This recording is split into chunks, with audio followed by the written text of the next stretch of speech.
item 2.2, our system budget request for 13. Yes, thank you. Good morning, President Himmelstein, Chancellor Scott, members of the board. For your consideration and hopefully approval today, I present the 2013-14 system budget request. The system request was developed through a collaborative process involving key community college stakeholders within the state.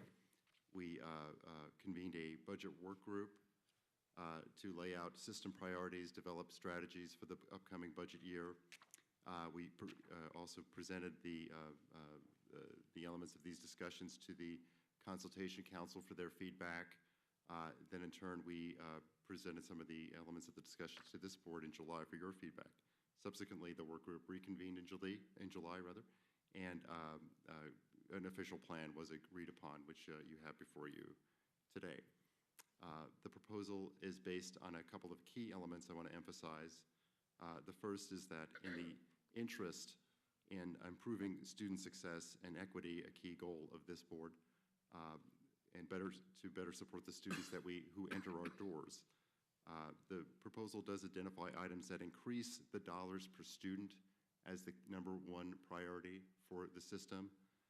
So in turn, we are proposing to restore $200 million in categorical support for our students. As you may recall, in 9-10, we lost about $313 million in categorical funding. So making major progress toward restoring those funds was identified as a key priority. Additionally, providing money for a COLA was also a key priority. It's in the same vein of improving those dollars per student rather than simply having more access as the #1 priority. The system has not received a COLA since 2007 and 8. That is 5 years, so we need to make a dent in maintaining and restoring the system's purchasing power over time. So those are the key priorities. Another key element of the proposal was to do a two-tiered request, given the uncertainty that Proposition 30 hangs over our head into November. As you know, the 12-13 budget assumes that Proposition 30 does pass, and if it is unsuccessful, major cuts are then inflicted upon our system, and that'll have not only an effect this year, but in ongoing years as well. So we do have the optimistic scenario request and the pessimistic scenario request as an alternative.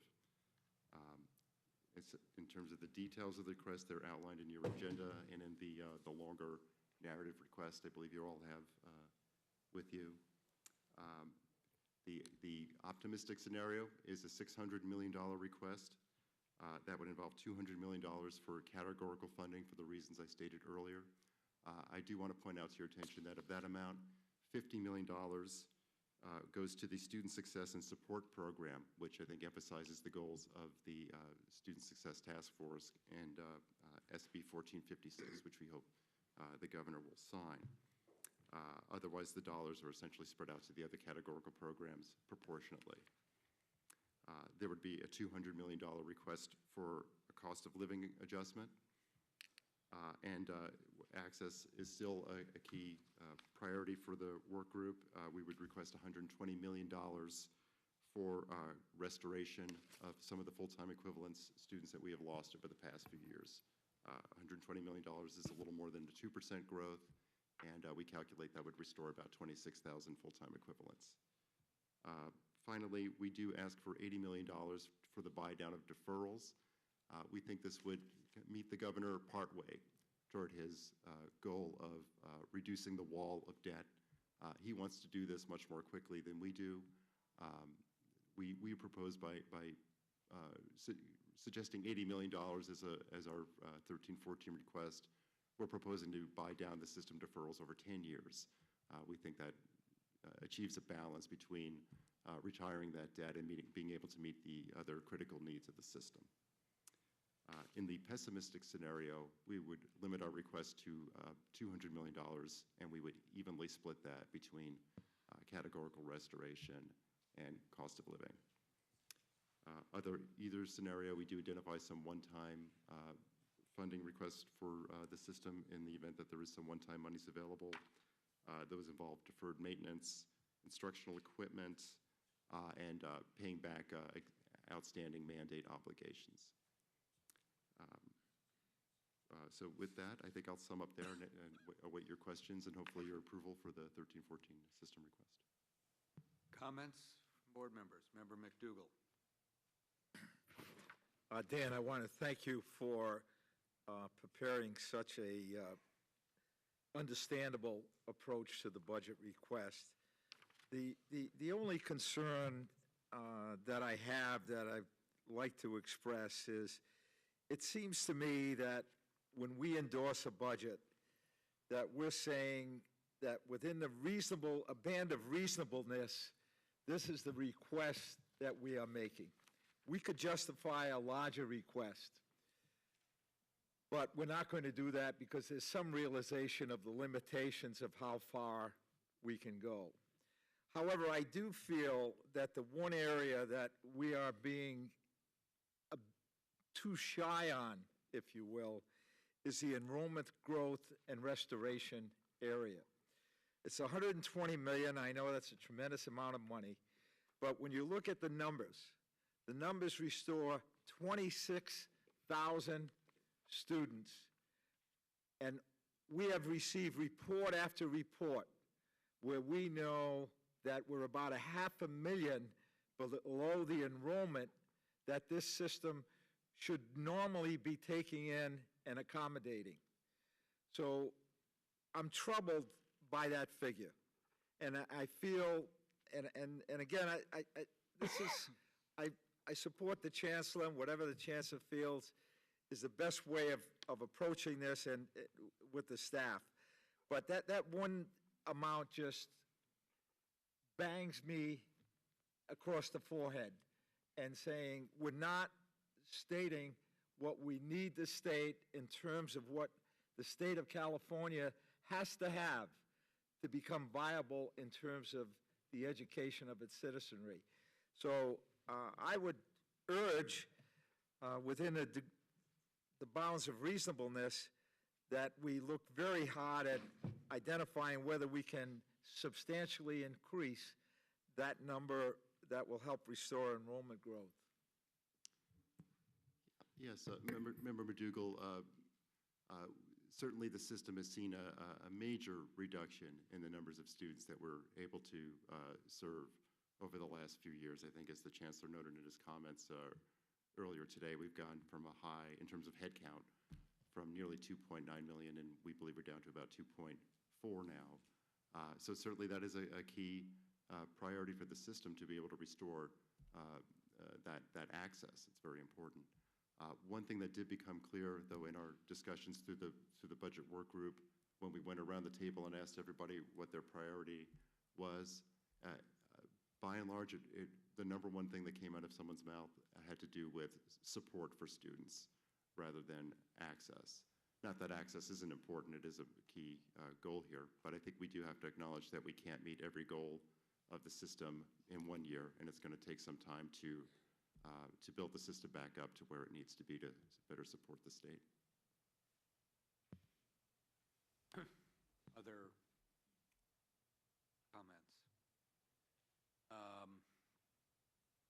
And I would going to Member McDougall's request, I would take it if we chose to go back, that would have to go back through the process again, correct?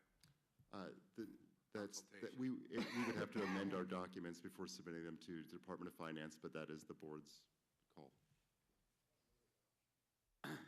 The recommendation is moved by Member Baum. Second. Second by Member Reed.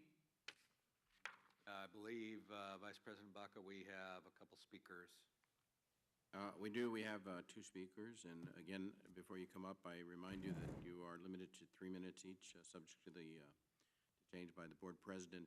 Gail Conrad from the California Association for Post-Secondary Education Disability.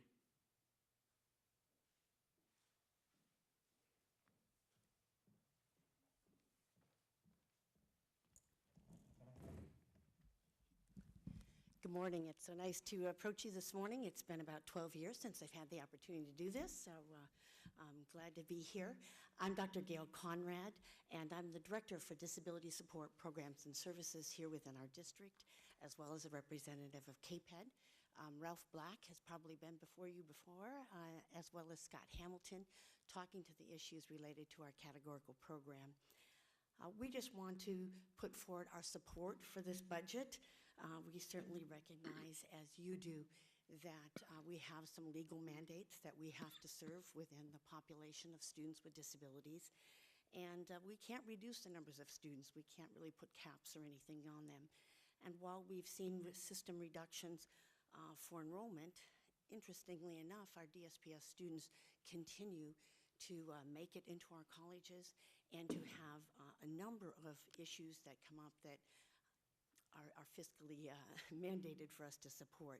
So we've had tremendous dependence on technology, the need to support that access, to make sure that our equipment is current, software is current. We've also had a tremendous push for our personnel services, things like sign language interpreters, that we can't reduce any of those. Here within our own district, it's over $1 million for what we would probably term statewide as a low incidence disability. So those are things that really continue to cost and to impact our DSPS services. Even our chancellor's office had an effects of the reduced funding on DSPS report that was done, and I believe some of you have seen that. 26% of our students have reported, and that's a self-report, that they had to drop or withdraw from classes because they weren't able to get services in place in timely manners. So I just want to say that we really want to continue to work with the Board of Governors and the Chancellor's Office. CAPED understands that this is a multi-year approach to really meeting the budget needs for the system, and we will continue to work with our Board of Governors on future years to make sure that we can meet this budget. Thank you for your time.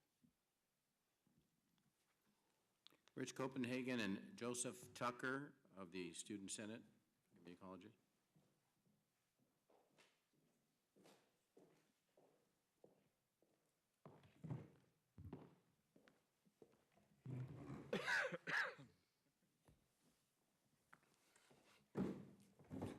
Hello, members of the board. My name is Joseph Tucker, Communications Officer for the SSCCC and student at Los Angeles Trade Tech College. The Student Senate for California Community Colleges would like to thank the Board of Governors and Chancellor's Office for continuing to include the SSCCC in the system budget requests for the 2013-2014 year. The earmarked $200,000 for the funding of shared governance activities and responsibilities for the SSCCC is greatly appreciated. Thank you. Once again, my name is Rich Copenhagen. I'm the president of the Student Senate. And I just wanted to add that it's very telling that the community colleges have a board of governors and a chancellor's office that's so willing to support the students' involvement in system governance that they fund it through their own funding request and through the chancellor's office. It's very unique, and we really appreciate being able to be involved with such a honorable and I think respectable group of individuals. Thank you.